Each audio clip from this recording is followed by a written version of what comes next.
on the 12th of July 1968 by Forbes Burnham talking about the Venezuelan crisis. I don't agree with that for Burnham policy. But here is what you say, and this is his final paragraph say. In the final analysis, even if we have no friends with weapons or prepare to supply us with weapons or assist us with weapons, we the Guyanese people have faith in ourselves and come the Venezuelans for every 1,000 blows we shall be prepared to deal one death blow. And even if we have to die, we shall die not like hogs, but like men. That we not serious about this thing there. And we need to have serious statement from the president filter down to the ordinary Guyanese. And we must show Venezuelan that we're not afraid of them. That even when your friends, as what I'm saying, we shall be prepared to deal with death blow. And even if we have to die, we shall die not like hogs, but like men. That we need to be serious about this thing, and we're not serious. We jumping about the place, we run into Essequibo, we run into other local, but we're not really doing anything.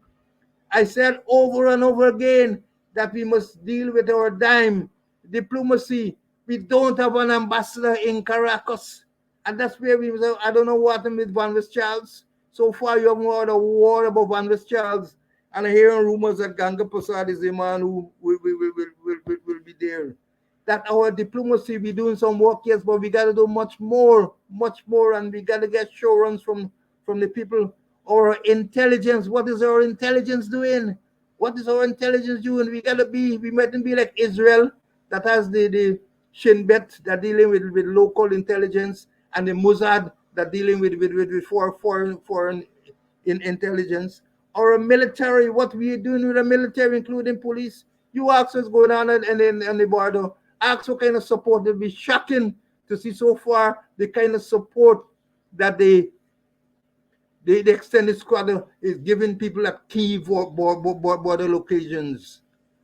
So look at our military and our economy. They're trying with our economy. They want to shut down Chaseway, Exxon Mobil, and other persons from mining, in our rivers in Guyana. So the thing is, I'm saying, I'm appealing to the president, please, please, Mr. President, have a proper address to the Guyanese nation. Let us know what really is happening. Let us know your plans, your strategic plans to deal with it. Jamaica, not Jamaica, Venezuela's jump off. They got fired. We need to come to them. We need to deal with them effectively and effectively. Well said, my brother. Well said. Let me respond to two quick things here now, because somebody made a point that they talk about the annexation. Now, when the Venezuelan President Maduro says that they are going to now redraw the map of Venezuela to include Essequibo, that is annexation.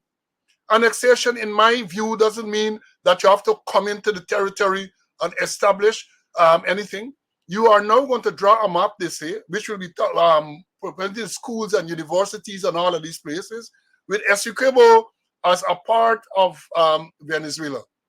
You're talking about coming into Essequibo to do census, to issue identification card, and all. That is annexation. So they have last night, they effectively, the Venezuelan President Nicolas Maduro, has started the process of annexing Essequibo. He has indicated quite clearly they are now pass laws that within 3 months, the likes of Exxon Mobil and CNOC and all of those people who are there have to leave or negotiate with Venezuela to, if they want to remain. They have called on their local oil and gas companies to issue license for oil and gas exploration in Essequibo. So that's annexation. That annexation. And I have always said that this invasion that we're talking about, I don't think it's going to be a military invasion where tanks are rolling in and warplane and soldiers are crossing the borders. I mentioned before, you have an annexation started a long time ago with hundreds and thousands of Venezuelans crossing the borders and coming over. That is all part of the plan. And I suspect that now that they have voted on this referendum, and now that the Venezuelan president has actually annexed Essequibo to Venezuela, the people are going to be encouraged to come across and take over the land. That is what they're going to be encouraged to do. And they're going to dare you to take any action to prevent them from doing so. That is what it is, right? Yes, I did mention the point that Major General Cabello has been appointed as the governor, really, of Essequibo. So the Venezuelan president has appointed a governor, a military major general, to be responsible for the administration of this Essequibo region. What you're waiting for, that is not annexation. It is annexation. And when you talk about the ambassador to Venezuela, months ago, the Guyana government announced that Richard Van West Charles, a diplomatic neophyte, has been identified to take over, to be our ambassador in Venezuela. He has not gone yet, because up to a few days ago I saw him in town. He has not gone unless he come back. And then a friend of mine who knows about these things, made it clear to me when I asked the question, are they rejecting him? He say, don't operate like that. They're not going to tell you no, they're not accepting, but they just would not move the process along to have him accredited. And you get the message then that they don't want him. And as CC said, another name is being bandied about. Another name is being bandied about as a man who is likely to go there as our ambassador. But even the other name, I am saying that when you face this type of crisis from Venezuela, I would have thought that you would need your most experienced diplomats to go there and handle the situation. But you're sending diplomatic neophytes, people who know nothing about diplomacy. And no disrespect meant to these gentlemen, if I can call them that. They just weren't in the diplomatic community, and therefore they don't know much about that level of diplomacy, especially in the face of the type of aggression that Venezuela has been displaying over the recent months. And it will be a sleepwalking. Statements are being made in an haphazard way. Now Venezuela came out last night, Maduro, and made these revelations, what they're going to do to annex Essequibo. The president gave a short statement. So he has alerted the United Nations Secretary General. He spoke to CARICOM. He spoke to our bilateral colleagues, and that is what he has said in the last night, some late night broadcast he made. But we need to know. Somebody is asking me where this information that I just read is available. I got this from a source, and I know it's very, very accurate, and it's there in their system. It is there in their system. Why hasn't the president sought to address these issues item by item, and how we are expected to come to these things? The Venezuelan government, as I indicated, has established, President Maduro established a high commission for the defense of Essequibo, involving various governmental bodies and sectors. What have we done in response to that? What do we intend to do in response to that? We talk about one Guyana. We talk about being united in the face of this serious threat, and it's just talk. Actions do not match the talk. So people still abusing out the opposition. People still abusing out. And we said a long time during our protest in front of the Venezuelan embassy, this requires a national effort. They wait until the last moment to get some unity consort at the place, and then last week Friday it was a day of national unity and people wearing t-shirts. That is the extent. That is how they see this thing being done. They resurrected Nascimento to be the PR guru in this thing. What has happened?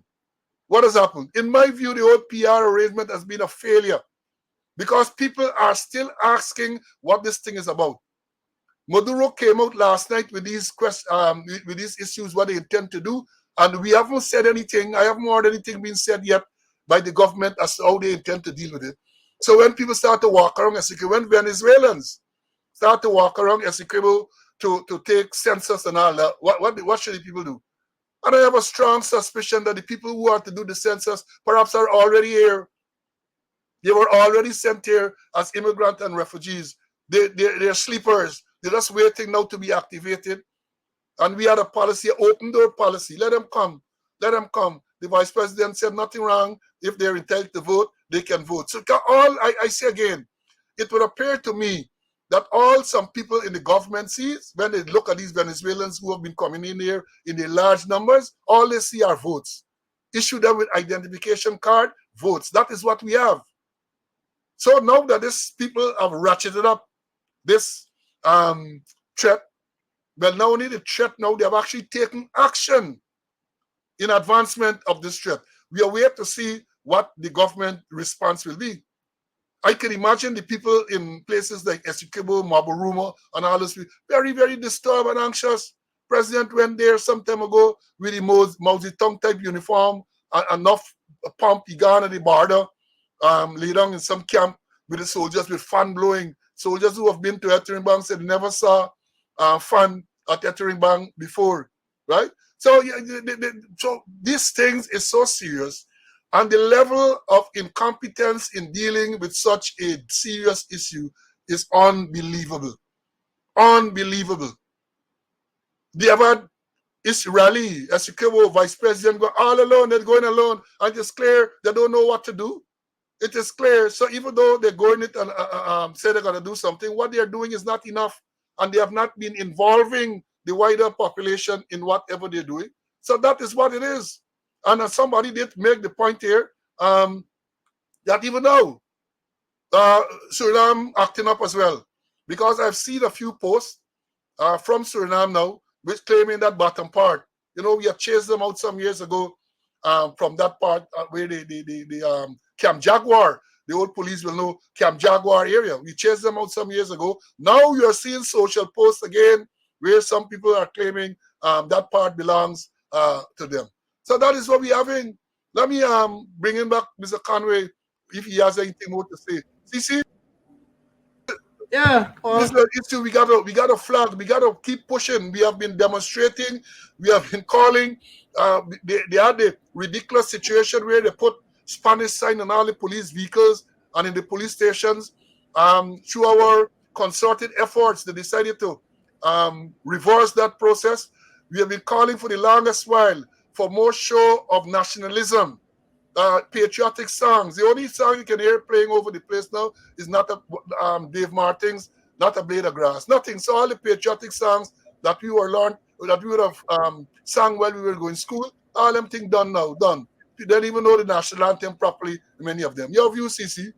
yeah. The Venezuelan talking about not only talking about taking over, they started the process, and we in Guyana, our the president talking about the granting citizenship to those Venezuelans, you know, thousands of them in the northwest, at Can Hill, Whitewater, Yaroquito, and elsewhere, and we not vetting them. We accepting them with open arms. The president referred to them as our brothers and sisters. How they could be our brothers and sisters when they want our beautiful land? It could never be. And I recall in the late 70s, early 80s, when it was coming on to election time, they used to go to the border and issue ID card to Venezuela ID card to Guyanese. They just walk across the border in Baturio and elsewhere and get ID cards, especially those who consider themselves as traders. So ID card is nothing new. During the election time, they used to issue ID card to Guyanese who are in the border area. You know, it's really alarming that we sitting here in Guyana and we actually doing anything apart from little speeches here and there. Why not involve the opposition? I involve the opposition to go on stage with you and talk to you. And if the opposition refuse, well, then you can make a big issue of it. This thing must be a giant thing. I always remember when the two factions in Jamaica were warring, Manley and Siago.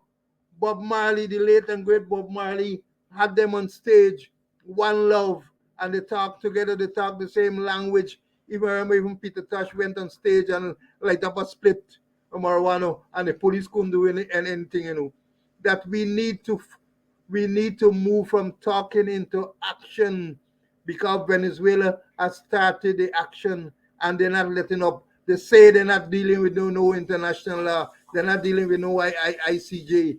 Essequibo belongs to them. They're saying when it is wrong, and we accommodating them. We accommodating the citizens. We making them Guyanese citizens.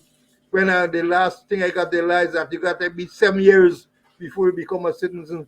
But them within a year or so they turn citizen or just come across ID card and turn citizen. We need to do much more, Paul. We need to do much more, and we hope that they are listening. We know they're listening. We need to do much more. You know, you made the point about they're calling them brothers and sisters. Yeah, they can be brothers and sisters, but you can always remember in some of the families, you have very covetous brothers and sisters. And if you're gonna say the Venezuelans are our brothers and sisters, then they are covetous ones. And we have to treat them accordingly. We have to treat them accordingly. So, you know, as I've said, this matter now, based on developments overnight, is such a serious matter. One awaits with bated breath to see what will the response be.